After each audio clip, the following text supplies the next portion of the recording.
Sejam muito bem-vindos, meus queridos amigos. Hoje a gente está com esse Volkswagen Santana ano 2000, motorzão 2.0. E esse carro, quando foi lançado na época, era visto como um carro confiável, robusto e barato de manter. Coisas que fazem muita falta hoje em dia. Mas fica uma pergunta, vale a pena depois de 24 anos você comprar um carro como esse aqui ou vai ser dor de cabeça? Para responder essa questão, a gente vai fazer uma avaliação completa desse carro. A gente vai analisar o exterior dele, está muito antiquado ou não está, se o interior é confortável, tem um bom espaço interno, atende às expectativas do consumidor em 2024 e principalmente vamos fazer um test drive para ver se a direção mudou muito de um carro de 24 anos atrás para um carro moderno.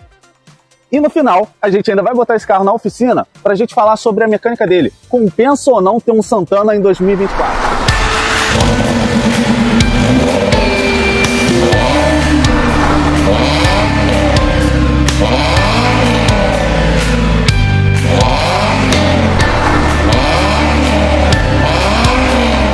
Antes da gente começar a fazer a avaliação desse carro, eu queria agradecer os meus amigos da Brilho Diplomata que cederam esse excelente exemplar para a gente fazer uma avaliação. Sinceramente, é muito difícil de você encontrar um Santana nessas condições como esse carro aqui tá.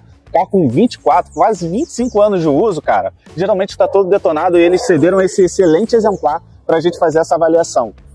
Se você tiver interesse em comprar algum carro, não só esse Santana que está anunciado no site da Brilho Diplomata, eles trabalham com um catálogo bem extenso, tem carros de vários anos, modelos, vários tipos. Eles ajudam também, se você tiver interesse em comprar um carro zero, eles têm contato em concessionárias e agências para fazer o assessoramento da compra do seu 0 km. São super confiáveis, pessoal super solícito. Precisou de carro? Vai na Brilho Diplomata, acesse o site brilhodiplomata.com.br. Antes de eu falar da parte estética dele, eu queria falar que eu sinto muita saudade da Volkswagen raiz, da Volkswagen clássica. Cara, na época que esse carro aqui foi lançado, a Volkswagen estava comprometida com o consumidor final. Para quem vai ser vendido esse carro? Era um carro para um pai de família, para um cara que precisa de um carro espaçoso, um carro robusto. E, cara, o brasileiro não tem condições de ficar bancando todas as tecnologias ESG. Esse carro aqui é totalmente diferente do que a Volkswagen tem feito ultimamente. Se você for pegar, por exemplo, cara, Volkswagen, quem era o público-alvo da Volkswagen? Era um pai de família, o cara ali, ó, raiz que tem que fechar as contas. Hoje em dia, a Volkswagen está preocupada em fazer o quê? Propaganda para casal alternativo. Eu sinto falta disso daqui. Se eu tivesse que falar alguma coisa sobre o Santana, cara, já merece um ponto só por isso. Mas agora a gente vai falar sobre o design dele, ver se ele tá arcaico ou não. Primeira coisa, pessoal, a gente tem que analisar que esse carro aqui, no início dos anos 2000, ele já tinha um visual meio retrô. Se você for comparar as carrocerias da época, você fosse para Fiat, por exemplo, quem era o concorrente do Santana? Já era o Marea. Era um carro com um design bem mais acertado, o desenho era mais encorpado. A Chevrolet tinha o Vectra, a Ford tinha o Focus e a Volkswagen, ela decidiu manter o Santana, que se você olhar por ele aqui, eles fizeram um facelift, eles botaram faróis, capô, para-choque um pouquinho mais arredondado, mais condizente com um carro do início dos anos 2000. Eu gosto muito dessa traseira. Para mim, a parte mais bonita do carro, essa lanterna aqui, esse para-choque arredondado, essa tampa de mala com um desenho bem mais acertado, eu acho muito bonito, mas fica patente que era um carro um pouquinho mais passado por conta dessa linha aqui. Você vê que se trata de um carro dos anos 90 que foi vendido até meados de 2006. Então, não dá pra gente exigir muito da parte estética dele. Ele não é feio, eu acho ele extremamente bonito, eu gosto desse carro, ele é classudo, mas ele já era um design um pouquinho mais atrasado na época dele. A Volkswagen, ela deixou esse carro aqui, que é basicamente uma evolução, um melhoramento de todos os outros Santanas, simplesmente porque ela focava no consumidor médio brasileiro que precisava de um carro que não fosse dar dor de cabeça para ele, que tivesse uma manutenção confiável e que fosse barato de manter. E se você mudasse essa carroceria, tirasse essa mecânica de linha aqui e fosse entrar para, por exemplo, quem buscava um pouquinho mais de requinte, um carro mais atualizado, era só comprar um Passat. Já tinha um design bem mais acertado e condizente no início dos anos 2000. Eles deixaram essa aqui porque o brasileiro médio precisava de um Santana. E é por isso que eu acho que esse carro aqui, cara, é um design honesto, é bonito e eu gosto dele. Pra quem não conhece, meu nome é Wagner Costa, tô com meu amigo Alex aqui atrás. E aí, pessoal, beleza? Tô com o Henrique, que vocês conhecem aí do Vlog Diário. A gente vai fazer a avaliação agora do interior. A gente precisa do carro bem ocupado para a gente saber se esse espaço interno aqui é um espaço interno digno de um sedã. Eu já falei que por fora ele é bem antiquado. Assim, digamos que a parte estética não é o forte, apesar de não ser um carro feio, eu acho ele um carro bonito, agradável, mas ele não é um carro revolucionário, que teve aquele design ultra marcante. Mas e o interior? Será que é bacana? É um interior que depois de 25 anos você consegue se sentir bem? Ou ficou muito datado? É algo que, porra, não dá, não funciona mais? Bem, vamos conferir agora. Queria começar falando aqui do interior desse tabelier aqui que chama bastante atenção. Eu gosto do design desse tabelier aqui, eu não acho ele feio. Ele é característico dos anos 90 ali na Volkswagen. Os mostradores aqui no painel são bem sóbrios, muito bonito, fácil de fazer leitura. Ele tem aqui o odômetro total, ele não tem odômetro parcial, deixa eu ver aqui. Tem odômetro parcial, tem um odômetro total. Você tem um reloginho aqui. Marca a temperatura, Wagner? Marca a temperatura, combustível. Pô, show de bola. O próprio detalhe aí que o Alex chamou a atenção, a marcar a temperatura, a maioria dos carros novos não estão marcando, e pô, um carro da década de 90 tinha esse recurso, né? Aquela luzinha sem vergonha azul, vermelho, tá bom, né? Pô, não fala, né? Isso daí é chato porque quando acende o vermelho o motor já foi embora, né? A maioria das vezes não tem tempo de você dar aquele recurso, de você arrumar um lugar para você parar. No termômetro, passou do meio, você já acende o sinal de alerta. Tá chegando perto do 110, você arruma algum lugar para encostar. Eu acho que é indispensável em qualquer carro com combustão interna você ter o termômetro para você ir se baseando aí na condução do carro. Agora, falando do volante. É um volante 4 raios, a pegada dele é boa, bem executivão. O forro de porta é bem bonito, é agradável. O puxadorzinho de plástico, mas ó, maçaneta de metal aqui, bem firme. Eles têm uma forração de couro aqui que é bem agradável para você botar o bracinho. Não chega a ser soft touch, mas é um plástico de boa qualidade. É um plástico de uma qualidade superior aos dos carros novos. Porque apesar dele não ser soft touch, ele não é tão duro, ele não range igual esses plásticos novos. O banco, cara, o que a gente pode dizer? O apoio lateral dele não segura você tão firme, principalmente embaixo. Em cima aqui ele até segura, mas embaixo espalha um pouquinho. Você sente como se você tivesse numa poltrona. É muito confortável de dirigir, não é indicado para uma condução esportiva, mas cara, na boa, para quem vai dirigir de forma civil, é um banco muito confortável. Você pegar uma estrada, fazer uma viagem de 2, 3 horas não vai te cansar. A manoplinha dele, a pegadinha é muito boa, curtinha, para você fazer as marchas. Câmbio Volkswagen sempre muito justinho e preciso, isso é bacana. Eu gosto aqui do comando do vidro traseiro aqui, da frente aqui, vidrão tudo elétrico, ar-condicionado, tem opção de ar quente, ar frio, a posição do difusor, cara, o ar do carro tá ligado, o ar, cara, gela muito, gela muito. Se você botar aqui no 4 eu vou ficar com frio, deixar aqui no mínimo para não ficar inviável de ficar aqui dentro. Fora isso, cara, é um interior simples, mas funcional, é igual como eu vou dizer para vocês, cara, carro é como se fosse uma camiseta. Depois de um certo tempo, se você for analisar a vestimenta das pessoas, foi tendo uma evolução. Lá na Roma antiga era de um jeito totalmente diferente, 1800. Mas, cara, isso daqui, camiseta, tá assim já há 50 anos e eu acho que vai ficar assim o resto da vida. Não tem o que mudar aqui. Igual o interior, o carro, cara, se você for modificar, você pegar os carros novos, tem a tela, vai ter aqui central multimídia e tudo mais, mas, cara, é periférico, mano. Isso daqui, cara, era o indispensável.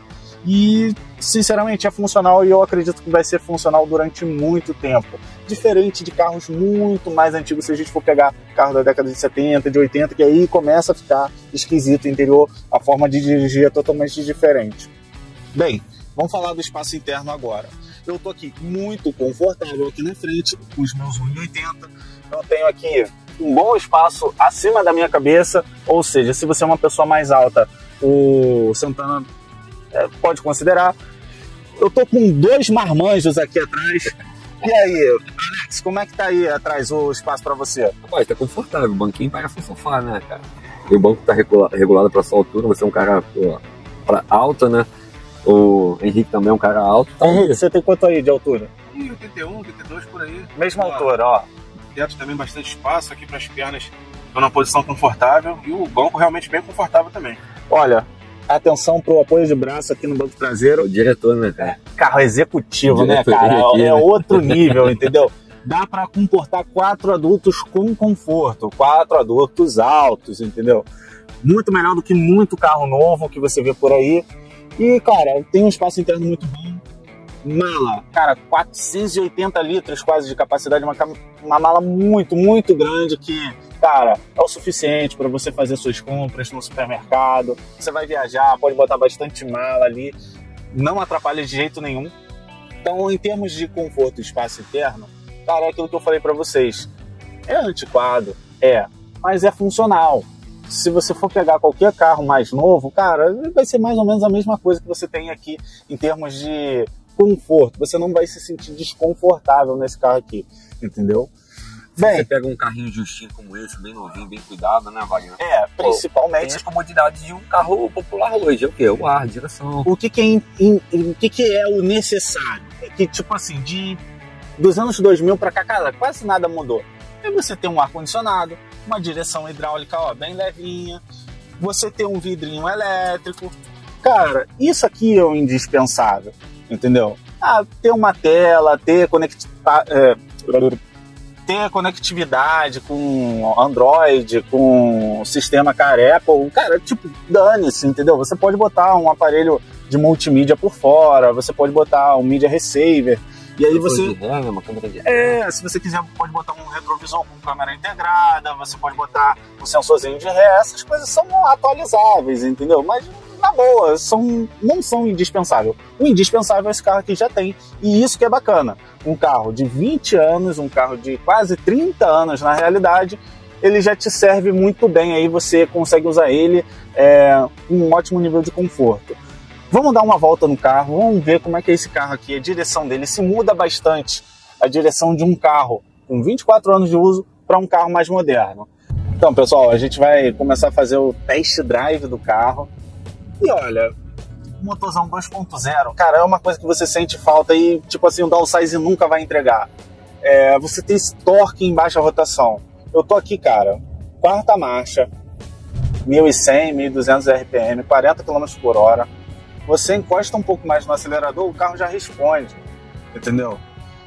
Cara, é outra vibe. Se eu for falar da direção um pouquinho, cara, você vê, é um carro bem macião, entendeu? A suspensão dele é totalmente voltada para conforto. Não espere esportividade. Você entrar numa curva, numa velocidade um pouquinho maior, ele vai dar uma sambadinha, vai dar uma rebolada. Mas, cara, é muito macio e confortável para você rodar no dia a dia. Você pegar um trânsito, esse asfalto do Rio de Janeiro, que é horrível, entendeu? Pô, cai muito bem você ter um carro com esse ajuste. Hoje em dia os carros, a maioria deles tem a suspensão um pouquinho mais firme. Se a gente for fazer esse comparativo de carros mais antigos com carros mais novos, cara, é quase impossível de você pegar um carro novo com esse ajuste da suspensão tão macio assim.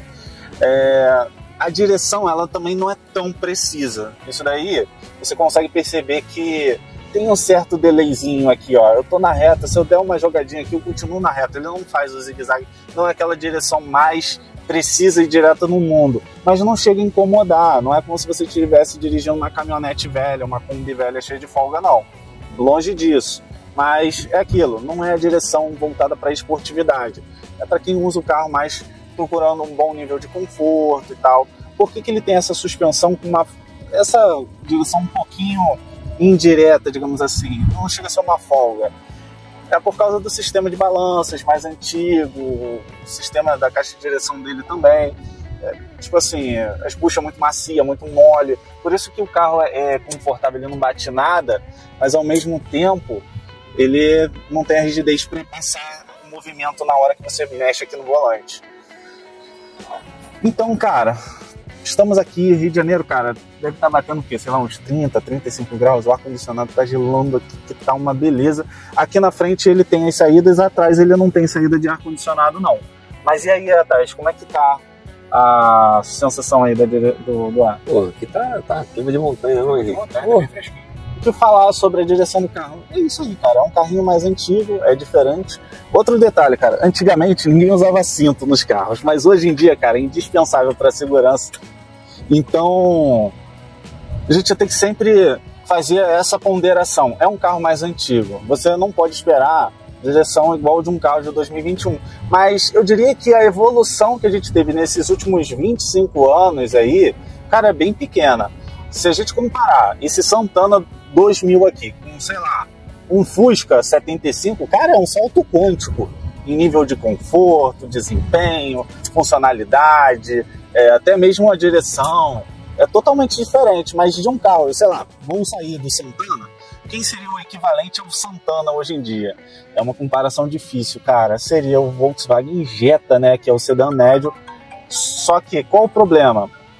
O Jetta, não tem nem como comparar assim, em termos de desempenho e tal, até meio conforto. O Jetta também é um carro muito confortável, muito bonito. Só que, cara, a suspensão do Jetta não é macia desse jeito não, vou te falar na boa, entendeu? E tem um custo, né?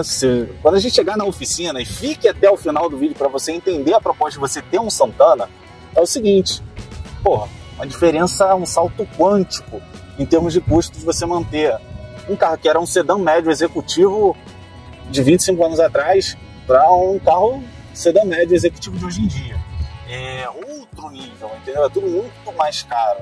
Tá boa, é de assustar a comparação se eu fizer isso com vocês. Então, assim, é um carro simples, funcional, que dá para você ter no dia a dia. É um carro confortável, motorzão 2.0. Entrega. Bem, tem freio também, né? Um coroinha passou aqui na frente. A gente encostou um pouquinho mais. É um carrinho que tem um desempenho legal. Tem a pegadinha que, se você quer fazer uma ultrapassagem, você vai estar numa estrada, numa subida de serra. Cara, excelente.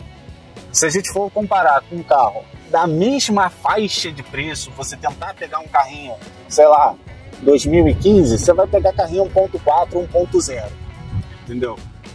Cara, não tem nem como comparar você andar, tipo assim, num Voyagezinho, mesmo 1.6 nesse carro aqui, cara, na boa, eu sou mais o Santana. Aí, cara, vocês não têm noção, aqui o asfalto é muito ruim. Semana retrasada a gente fez esse teste aqui com um Kia Rio. E, cara, na boa, é gritante a diferença. O Kia Rio não bate nada, é um carro firme, tem a suspensão, uma direção muito mais direta, é o oposto desse carro aqui. Ele é um carro com uma tocada muito mais precisa, entendeu? Direta a direção. Mas em compensação, cara, você passava aqui, não batia nada, mas era firme, você sentia o asfalto. E, cara, na boa, aqui não tô sentindo nada. É muito suave, muito macio mesmo. Você só tem noção de quão boa a suspensão é quando você passa nesse buraco. A gente vai dar um corte aqui no vídeo para ir na parte que a gente vai testar aqui com 3 cabeças, o carro mais ou menos aí. Eu tenho 90, o Henrique tem quanto? 80 e pouco. 95. Mas não tomei café, tomou café. Não café não. Não, então vamos botar aí. Tem uns 280 quilos, mais ou menos, 270. Vamos ver como é que esse carro aqui reage no 0 a 100. Então, pessoal, cara, eu tava pensando bem, eu queria fazer um teste de 0 a 100 no carro, mas, pô, motorzinho 2.0, um carrinho mais antigo. E esse motor, ele é todo acertado para fazer o torque em baixa rotação. Não é um motor de desempenho explosivo. Declarado, ele dá ali o 0 a 100 na casa dos 13 segundos, mas eu vou te falar, com certeza é muito mais. Dei uma volta aqui no carro e já percebi que esse carro ele gosta de andar em baixa rotação. Então não vai sair muito bem no 0 a 100. Então vamos fazer um teste de força, vamos subir uma ladeira bem íngreme. Mostra ali, Alex, pra galera, olha só como é que essa ladeira é íngreme, galera. A gente vai subir ela de segundinha, devagarzinho, vamos ver se ele vai sem pegar o embalo. Vou testar a força do motor, a diferença entre torque e potência. Se você pega os carros mais modernos, você pegar um 2.0 hoje em dia aspirado, já tem carro aí com quase 180 cavalos. Esse aqui tem só 114. Mas todos esses carros vão ter um bom desempenho em alta rotação, mas em baixa não vão fazer isso aqui nem a pau.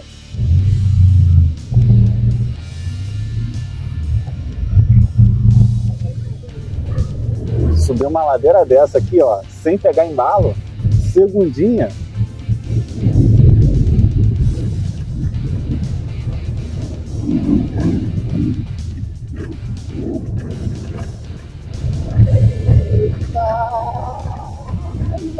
Vai chegar. Chegou aqui, olha só, galera, sem reduzir, hein? De segundinha, sem pegar embalo. Cara, sem sacanagem, deve ser uma inclinação aqui de uns 45 graus, entendeu? Não é qualquer cara que faz isso, não. Tenta aí com ser 1.0, de primeira você não faz, se não pegar um embalo. Então, cara, motorzão muito forte, muito torque em baixa rotação, mas não é um carro de velocidade. Isso é a principal diferença dos motores mais antigos para os motores mais modernos. Se você pegar um Focus, 178 cavalos, injeção direta e tal, cara, ele tem um desempenho explosivo, anda muito mais do que o Santana, mas você precisa de mais rotações para você extrair essa potência. Em baixa rotação, o Santaninha é mais gostoso de dirigir, ele tem mais torque disponível nas baixas rotações, mesmo sendo um motor mais arcaico. Então, dito isso, cara, o desempenho do carro é isso. O carro é feito para você andar com ele devagarzinho, você curtir, é uma suspensão mais voltada para o conforto, entendeu? Mais macio, é um carro para você passear, não é um carro para você extrair potência e tudo mais. Dá para você fazer um projetinho legal nesse sentido, mas não é o que o carro é feito originalmente para isso. Agora a gente vai lá para o oficina para responder a seguinte questão. Hoje em dia, é caro manter um Santana? Dá muita dor de cabeça? É um carro problemático? Bem, cola aí com a gente que a gente está chegando lá na oficina e a gente vai responder todas essas questões.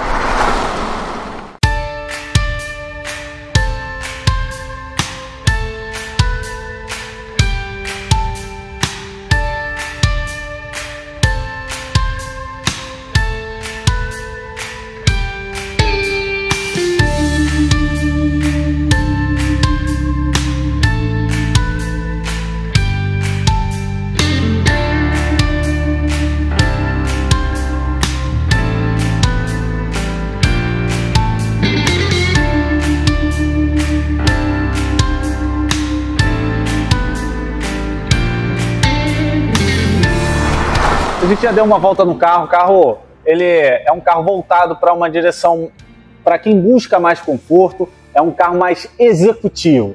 É aquele carro macio, com um motor com bastante torque em baixa rotação, mas longe de ser um carro com desempenho aprimorado, não dá para comparar com o desempenho dos motores mais modernos, dos carros mais modernos.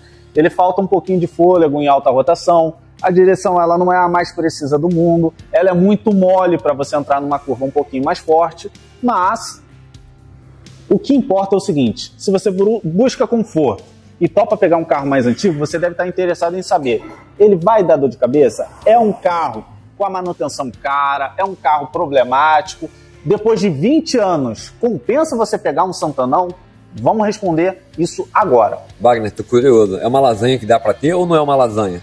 Olha, eu não diria nem que é uma lasanha, eu vou explicar para vocês. Muitas das vezes quando a gente fala de lasanhão e tal, não sei o que, a gente se fala de Peugeot e Citroën, Marea, Tempra, carros assim, que são complicados de manter, problemáticos. Chapeça. A chapeça, cara, o Santana não é nada disso, ele só é mais antigo. E a manutenção, é de boa? É fácil? Muito de boa, cara.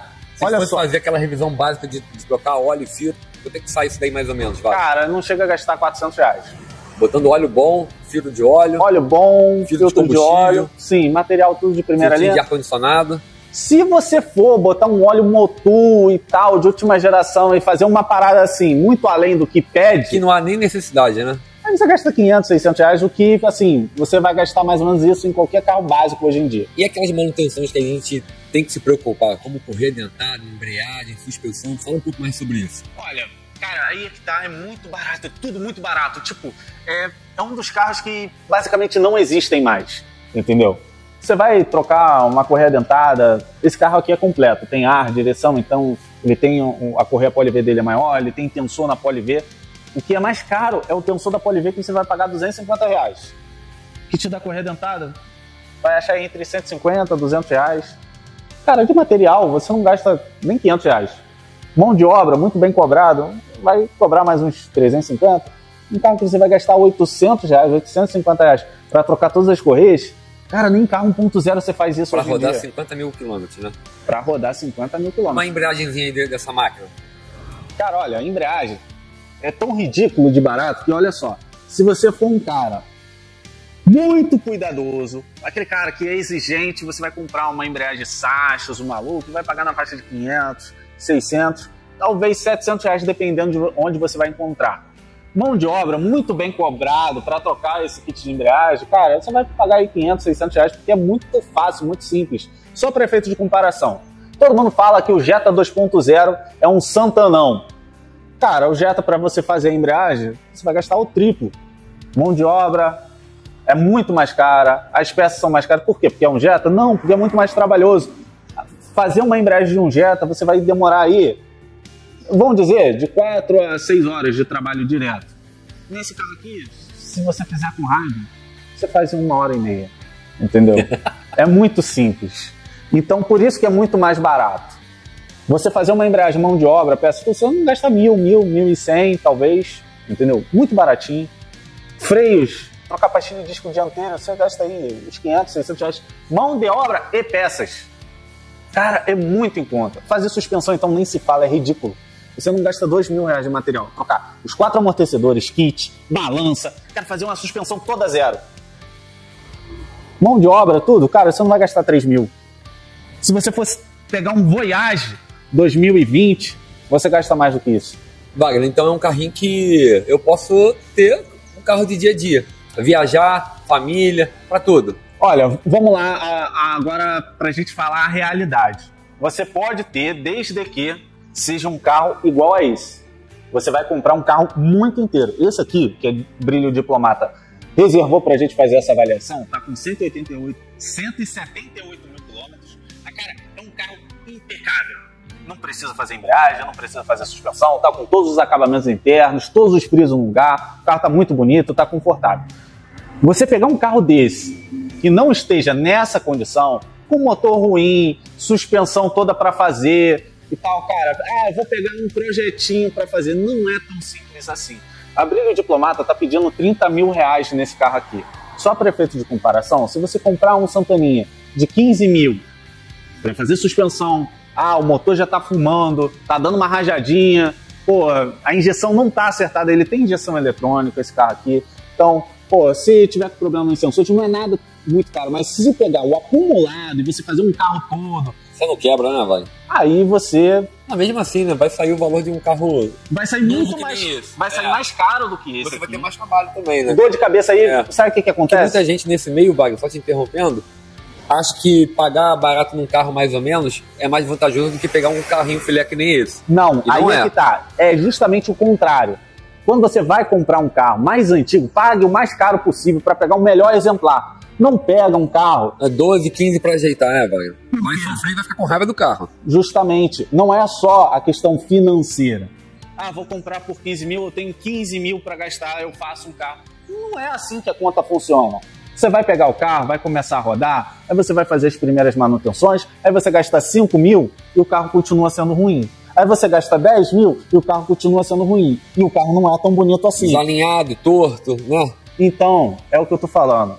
Nada é tão simples assim. Se você não é um profissional da área, que você vai pegar, você vai fazer tudo no carro, cara, esquece. Compra um carrinho pronto que é bem melhor, tá? E aí, para você manter, é tranquilíssimo. Porque é barato, é confiável e é robusto. Você não vai ter dor de cabeça. Então, se você chegasse para mim e falasse assim, Wagner, é um carro que compensa, então, ter hoje em dia como único carro, cara, é um carro que dá para você ter. Ele tem um bom nível de conforto. Os acabamentos dele não são tão caros. Você vai comprar um parzinho de farol, você vai pagar R$1.000 aí, que é aceitável. Um para-choque desse daqui, deu uma raspadinha, vai ser difícil de encontrar e tal. Genuíno Volkswagen vai, mas você consegue um para-choque paralelo na faixa de R$500. Um traseiro na faixa de 700, um conjunto de lanterna na faixa de R$800. Então, assim, você encontra, não é tão caro assim, é um carro que se você botar na rua e alguém esbarrou, ralou e tal, vai doer no coração porque é um carro inteiro, é um carro, assim, que você acaba tendo um apego que você não teria num carro mais novo, mas não é nada impossível de você ajeitar. Tem muito carro que eu não recomendo para dia a dia. Por exemplo, cara, não compra um Fiat Coupé para você rodar no dia a dia. Não compra um Chevrolet Calibra para você rodar no dia a dia. Por quê? Se você está rodando com um carro, tomou uma batidinha, quebrou um farol, uma lanterna, amassou um capô, cara, é quase perda total. Porque não tem as peças. Esse carro aqui tem. Então dá para você usar no dia a dia. Entendeu? Sem essa neura de, pô, se acontecer algum pequeno acidente, eu vou perder o carro. Não é esse o caso. É um carro de manutenção confiável. Ah, é beberrão porque é 2.0. Não é. Principalmente se você souber dirigir esse carro. Não vale nem a pena botar um kit gás nesse carro, né? Olha, já valeu há muitos anos atrás quando o gás era baratinho. Aqui no Rio de Janeiro, a gente tinha uma diferença absurda entre a gasolina e o GNV. Enquanto a gasolina às vezes custava R$3, o GNV custava menos de 1. Hoje em dia tá quase o mesmo preço. E tipo assim, cara, na boa, ele vai fazer 8 a 10 km por litro andando aqui na cidade. Se você é um cara que dirige o carro de forma civil, você consegue fazer 10 km por litro de boa, com ar ligado, 9, 9,5, excelente. Na estrada, 13,5 mantendo 80, 90, é um carrinho muito bom. Wagner, como é sempre de costume, aquela customização que a gente gosta, né? O que você faria nessa máquina? Cara, se eu tivesse um Santana, ele é tão versátil que eu não consigo ter um projetinho só para ele. Eu consigo pensar em no mínimo uns 3 projetinhos diferentes. Se fosse um carro, meu único carro, o carro para eu trabalhar, o carro do dia a dia, cara, eu compraria um Santaninha desse aqui, botaria um joguinho de mola Red Coil para dar um tapinha, um joguinho de aro 15 de Passat VR6 com um pneuzinho 95-55-15, para o carro continuar macio, confortável, mas com aquela pegada um pouquinho mais esportiva que eu gosto. Cara, fazer um escapezinho todo em 2 polegadas, coletor dimensionado, e seria o carrinho pro dia a dia. Coletorzinho dimensionado por quê? Porque ia ajudar o carro a ganhar um fôlegozinho melhor em alta rotação. É um carro que ele tem muita disposição em baixa, mas a alta dele é um pouquinho amarrada. A dimensionada ela ajuda a dar um fluxo a mais no escapamento e ele ia melhorar um pouquinho o rendimento, ia dar uma atualizada no desempenho do carro sem gastar muito dinheiro. Uma dimensionada dessa você não vai gastar mais do que R$500 numa dimensionada bem feita. Então esse seria o meu projetinho para um carrinho do dia a dia. Aí se você fala, pô Wagner, e se fosse um carro para eu ter final de semana, fazer uma viagem, um carrinho que aí dá para gastar um pouquinho mais, você não vai rodar tanto assim. Cara, comandinho 49G, a dimensionada, dava uma taxadinha no cabeçote. Esse motorzinho ia sair dos 114, 115 cavalos, ia chegar em 125, para você pegar a estrada, ia ser um carrinho excelente, muito bom final de semana, manteria o conjunto de suspensão do projetinho mais simples. E caso fosse um carro quero botar ele para fazer arrancada e tal, cara, também dá para fazer esse motor 2.0, dá para você turbinar, assim, é muito versátil, mecanicamente falando, caraca, dá até para transformar esse carro em 4x4, então o céu é o limite quando você para pensar em performance na linha Volkswagen dessa daqui com motorzão AP. Esses seriam os meus projetos. Eu gosto de ressaltar aqui a qualidade das molas Red Coil, por quê? Eles são parceiros aqui do canal, eles apoiam o nosso conteúdo. Se você tiver interesse em comprar um Santana e dar uma rebaixada nele ou qualquer outro carro, entra no site redcoil.com.br para você adquirir as molas Red Coil. Cara, deixa o carro mais macio, o carro fica numa altura legal, é plug and play, não precisa fazer nenhuma modificação na suspensão. É para quem quer dar um tapa no visual do carro, com um custo-benefício interessante e sem ter muita dor de cabeça, ter que fazer muitas adaptações. Vou finalizar o vídeo com a seguinte questão.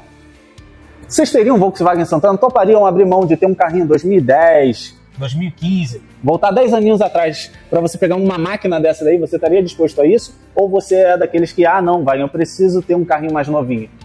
Deixa essa questão no ar, responde aqui nos comentários. E até a próxima.